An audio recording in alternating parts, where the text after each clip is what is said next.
I give the floor to Mr. Maung Sawyeddollah, founder of the Rohingya Students Network.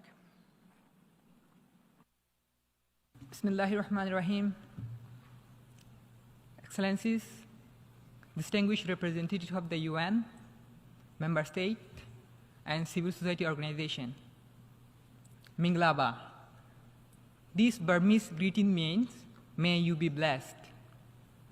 Before I continue, I humbly invite you to a brief moment of silence to honor the countless Rohingya men, women, and children whose lives have been lost to violence and persecution.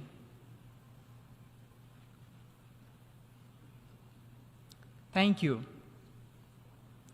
Today, my first message is for those watching me in my country, Myanmar.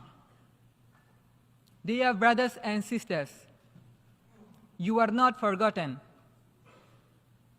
You might feel the world does not see your suffering. Rohingya see you. Rohingya feel your pain. Our hearts cry to see the brutality of military you face every day in Rakhine, Chaung, Shin, Kachin, Kayin, Maung, Wa, and all around Myanmar. Rohingya have been fighting the military brutality for decades. Let us get hand in hand, work together until democracy, justice, peace, and equal rights for all in Myanmar are restored. Now, this message is for the UN and the world leaders. It has already been more than 8 years since the Rohingya genocide was exposed. Where is justice for Rohingya? Where? The remaining Rohingya in Arakani, Rakhine State in Myanmar continue to face the deadliest attack. But this time, at the hand of Rakhine rebel group Arakani army, which is even more worse than the atrocities committed by the military junta.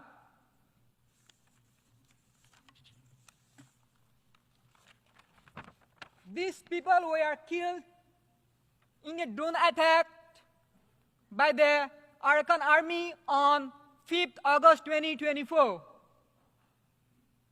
More than 200 Rohingya men, women, and children were killed there. Another 600 Rohingya civilians were massacred by Arakani army. These are not isolated cases. They are a part of a systematic campaign.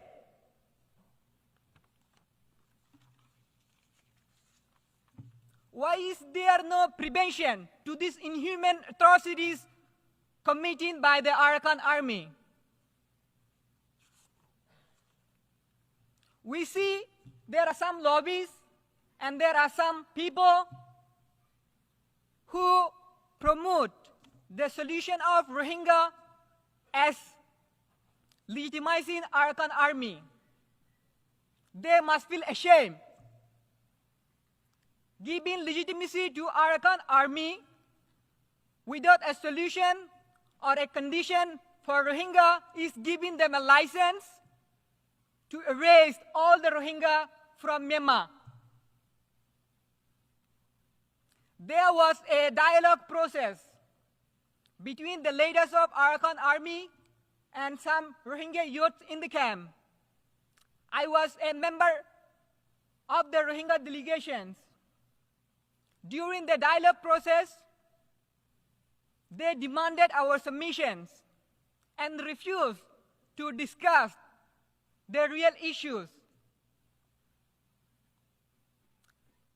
Power imbalance was a great problem there. Without self-determination for Rohingya and international protections in Arakani, there cannot be any fair or lasting peace.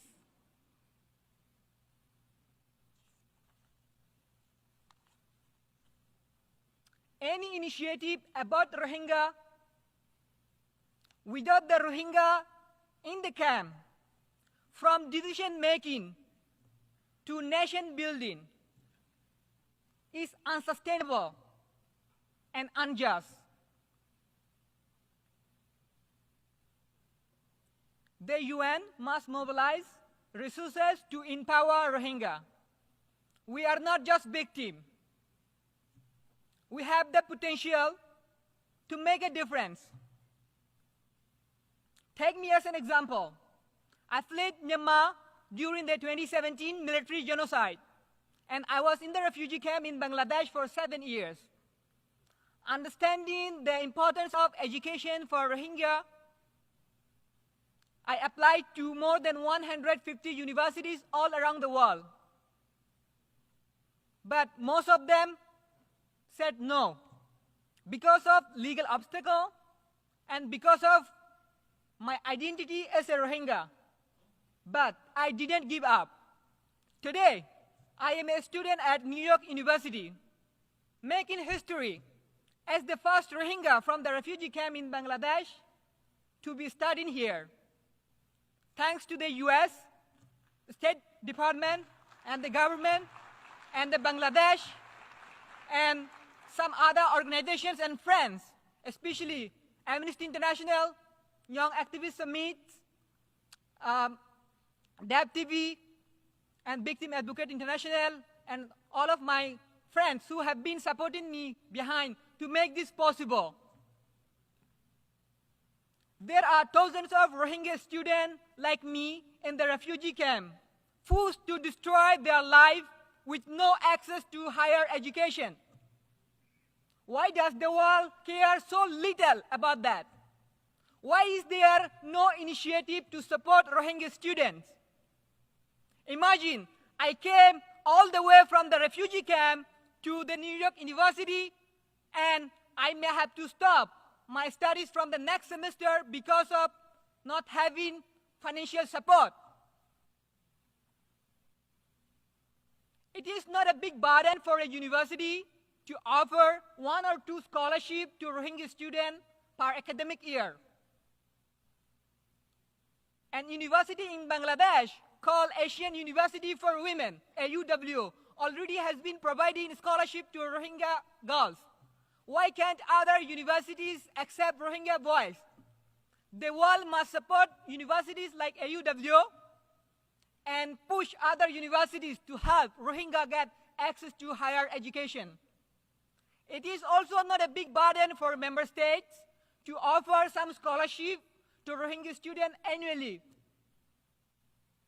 I'm grateful to the great Philippines and Japan for already creating example by providing some scholarship to Rohingya students. I request member states to join these countries and open their doors to higher education for Rohingya students.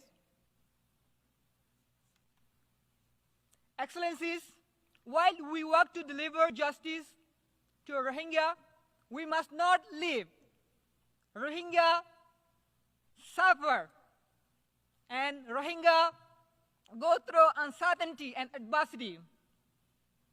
There are 4,700 Rohingya in indefinite detention in Malaysia. There are hundreds of Rohingya in India also face detention and even deportation to the genocide in Myanmar.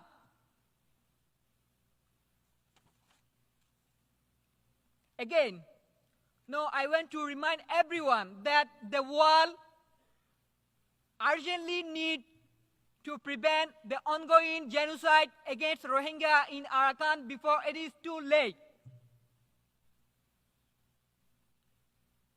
And there must not be any justification for the atrocities committed by both military and Arakani army. These perpetrators must be held accountable. Rohingya in Myanmar, Bangladesh, Malaysia, Indonesia, and other countries in the regions are in great need of protections and humanitarian assistance. We want ASEAN to play a role to be helping these people.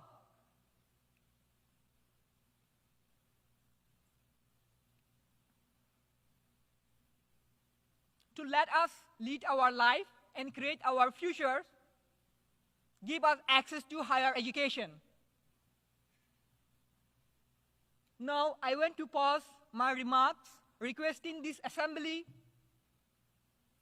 for a specific, measurable, achievable, and realistic plan for a sustainable solution of the Rohingya crisis. Long live Arakani! Long live Arakani! Long live Rohang! Long live Rohang! Thank you. Thank you so much.